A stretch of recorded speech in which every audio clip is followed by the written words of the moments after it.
Accident? నీ బాడీకి ఏం కాలేదు, బైక్ కి మాత్రం యాక్సిడెంట్ అయిందని చెప్తావా? బైక్ దొంగతనం అయిపోయిందని చెప్తే? చచ్చ పోలీసులు కంప్లైంట్ ఇస్తారు, అనవసరంగా ఇరుక్కుపోతాం.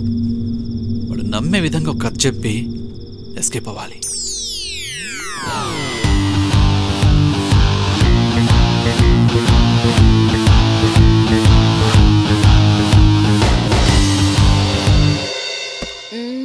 దెయ్యం కదా? ఏయ్ స్టూపిడ్.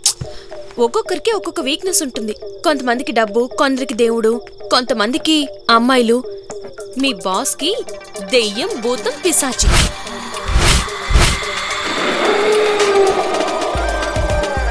హే, నువ్వు నా నావెల్ చదివావు కదా?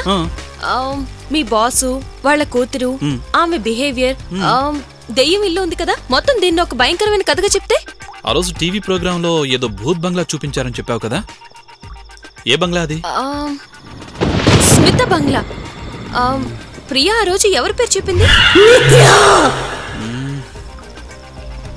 అదంతా సరే, నీ భార్య ఎక్కడని అడిగితే ఏం చెప్పాలి? అయ్యో, ఏదో ఒకటి చెప్పి మేనేజ్ చేయి. ముందు నేను ఇక్కడి నుంచి వెళ్ళిపోవాలి. అను, అన్నీ తీసుకున్నావు కదా? అన్నీ ఉన్నాయి. రామ్, నువ్వు జాగ్రత్త. ఎవరు లేని టైం చూసి నీ బైక్ తీసుకుని వెళ్ళి ఆ బంగ్లా దగ్గర వదిలేసే. ఆ తర్వాత ఇమ్మీడియట్ గా నువ్వు బస్ ఎక్కి ముంబైకి వచ్చేసాయి. నా కొత్త నెంబర్ కి కాంటాక్ట్ చేయి. ఏ ఫోన్ డౌట్ వచ్చినట్టుంది, మా బాస్ ఫోన్ చేస్తున్నాడు. నువ్వు ఇక్కడి నుంచి వెళ్ళిపో. తీసుకో. ఓకే, అన్ని మనం అనుకున్నట్టే జరుగుతాయి కదా? జరుగుతాయి, ఖచ్చితంగా జరుగుతాయి. నువ్వెందుకు భయపడుతున్నావు? ఏం జరగదు. Okay, I miss you. Me too. Bye.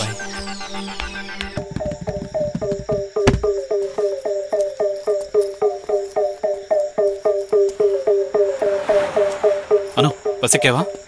ఎక్కాను. అంతా సేఫే కదా? నేను సేఫ్ గా ఉన్నాను. నువ్వెలా వస్తావు? నా సంగతి వదిలే. ముంబై రీచ్ అయిన వెంటనే నాకు ఫోన్ చేయి. ఓకే?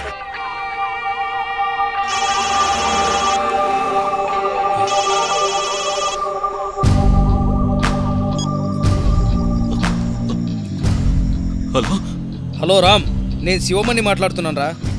ఎవరు? ఏ రామ్, ఏంట్రా ఇది? ఏమైందిరా? ఇంకా డెలివరీ రాలేదని కస్టమర్ తిడుతున్నారు. లక్ష్మి కూడా ఇంటికి రాలేదని చెప్పింది. నీ ఫోన్ ఏమో కలవట్లేదు. ఎక్కడున్నావురా? Sir, hello. డెలివరీ. హలో, నేను డెలివరీ ఇవ్వడానికి వచ్చిన ఇంట్లో ఇరుక్కుపోయాను సార్. హలో. ఏంటి వాడు తడబడుకుంటూ మాట్లాడుతున్నాడు? సార్ సార్ వినపడుతుందా? Hello sir. Sir please sir. ముందు వాడు ఎక్కడున్నాడో చూడు. Okay boss. ఏ గురు, వారు రాగానే ఫోన్ చేయమని చెప్పు. అలాగే బాస్. సరే బాబాయ్. వాడిని చూద్దరు రండి. ఎప్పుడు ప్రశాంతంగా ఉండనివర్రా. ఏమైందిరా? ఏడవకుండా ఏమైందో చెప్పు. బ్లడ్ వస్తుందా ఇక్కడ? ఏంటి బ్లడ్? ఎక్కడ? ఇక్కడ. ఏం లేదే. ఏం లేదు కదా బాస్.